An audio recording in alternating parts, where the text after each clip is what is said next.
I'd like to make that so that's just like an automated process soon. And we have an intern, this kid from Carnegie Mellon, really smart, that's going to be helping us out with this. We just got to get his work visa in order. Are you guys able to see my screen now? Yeah, yeah, it looks really good. This looks amazing. Yeah, so I've been the same strategy. I kind of trying to perfect it, right? I try to hedge it.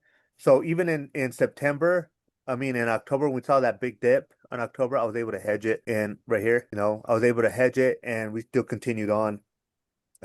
This is the pattern I like because you can see the straight lines where it's not making trades, you know, and so you know that it's not making trades onto it. But this was actually very successful, and this was with a $5,000 account, and it started in June. Oh, that's interesting too, because that limits a lot of your strategies actually with a five Yeah, thousand dollar it account. does. It does quite a bit, and that's the thing that I had to go back because it was actually putting me. It was doing naked calls on there, and it was putting me in the negative.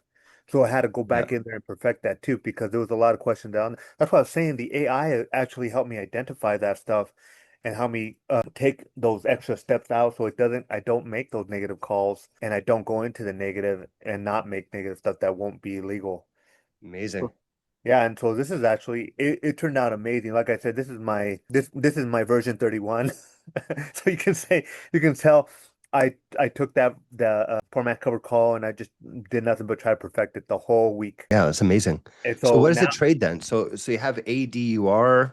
What else is it trading?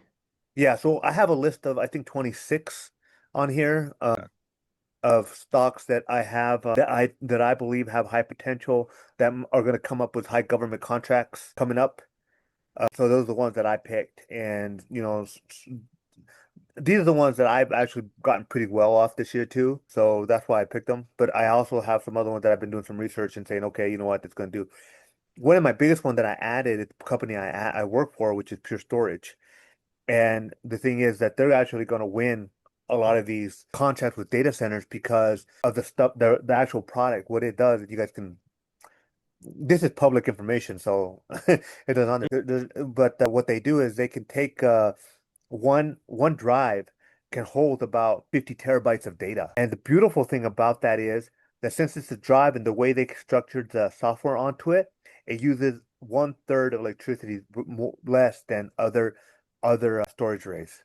Wow, it's a big So deal. yeah, it's a big deal. So it uses a lot less electricity, energy than all the other storage arrays, and it can compact more data. So that's going to help it boost its cell probability or cell potential in the future, especially with the energy crisis that we're having in data centers. Yeah, I mean, right now energy is the biggest bottleneck, right? Oh, So, heck yeah. It's killing us. The CPUs and all that. But that one is going to give it so much more potential because it does one third the energy of most all data centers. I'm talking about Dell, NetApp, all these big corporations. And it's actually doing better than all of them. So I all think right. yeah, I put that one in my list of my last one. And I mean, it's been up and down, but I think it had the potential to blow up this year also, especially if they're going to start putting they're going to put $500 billion into AI. I Yeah. think it's going to have a big possibility this year. So what do you think about that? Put it into the comments. Let me know. I respond to all of your comments. So I'm very interested to hear what you thought about the video and what do you want to see next. And of course, if you're interested in any of this stuff, go check it out at botspot.trade.